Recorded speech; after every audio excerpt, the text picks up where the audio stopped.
திருச்சி மாநகரில் பல்வேறு பகுதிகளில் வணிக சிலிண்டர்கள் கிடைக்காததால் 50க்கும் மேற்பட்ட ஹோட்டல்கள் மூடப்பட்டிருப்பதாக அண்மை தகவல் வெளியாகியிருக்கிறது.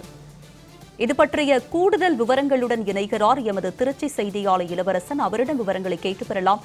இளவரசன், சொல்லுங்க, வணிக பயன்பாட்டிற்கான சிலிண்டருக்கு கடும் தட்டுப்பாடு ஏற்பட்டிருக்கும் நிலையில் அம்மாவட்டத்தில் 50க்கும் மேற்பட்ட ஹோட்டல்கள் மூடக்கூடிய அபாயம் ஏற்பட்டிருக்கிறது. இதனால் எந்த அளவுக்கு மக்கள் பாதிக்கப்பட்டிருக்கிறார்கள், ஹோட்டல் உரிமையாளர்கள் எந்த அளவுக்கு பாதிக்கப்பட்டிருக்கிறார்கள், அவர்கள் அரசுக்கு வைக்கக்கூடிய கோரிக்கை என்னவாக இருக்கிறது? கண்டிப்பா உமா, அமெரிக்கா ஈரான் போரால் நம்ம நாட்டுல சாமானிய மக்களும் பாதிக்கப்பட்டுக்கிட்டு வராங்க.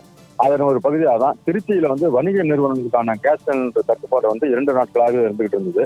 இந்த நிலையில தான் திருச்சி மாநகரில் பல்வேறு பகுதிகளில் கேஸ் சிலிண்டர் கிடைக்காததால 50க்கும் மேற்பட்ட ஹோட்டல்கள் மூடப்பட்டு உள்ளது. இன்று மட்டும் இதே நிலை தொடர்ந்தால் நாளை இன்னும் அதிக அளவு ஹோட்டல்கள் மூடப்படும் நிலை ஏற்படும் என ஹோட்டல் உரிமையாளர்கள் கூறியிருந்தாங்க. குறிப்பா திருச்சி மாநகர்ல தில்லை நகர், சத்திரம் பேருந்து நிலையம், மத்திய பேருந்து நிலையம், ஸ்ரீனிவாசா நகர், வயலூர் சாலை, உறையூர் உள்ளிட்ட பல்வேறு பகுதிகளில் சிறிய நடுத்தர ஹோட்டல்கள் இயங்கிக் கொண்டிருக்கிறது.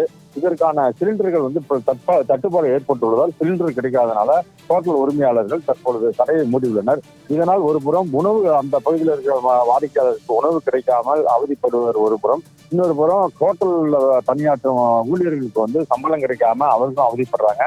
அதே சமயத்துல திருச்சி மாநகரில் பல்வேறு பகுதிகளில் வணிக நிறுவனங்களுக்கான சிலிண்டர் சரி, வீட்டு சிலிண்டர் சரி, பிளாக்ல 500 முதல் 2000 ரூபாய் அதிக அளவு பணம் கொடுத்து விற்பனை செய்யப்படுவதாக கூறப்படுகிறது. இதனை உடனடியாக தடுத்து அத்தியாவசிய பொருளான அந்த கேஸ் சிலிண்டர் அனைத்து மக்களுக்கும் கிடைக்க வழிவகை செய்ய வேண்டும் என தமிழக அரசுக்கு கோரிக்கை வைத்துள்ள நிலையில இந்த நிலை நீடித்தால் நாளை மறுநாள் திருச்சி மாவட்டத்தில் பல்வேறு பகுதிகளிலும் நூற்றுக்கணக்கான ஹோட்டல்கள் மூடப்படும் நிலை உள்ளது.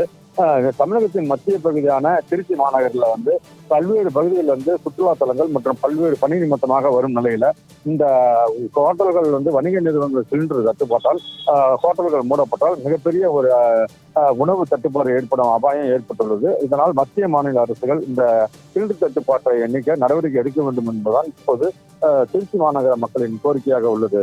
உமா.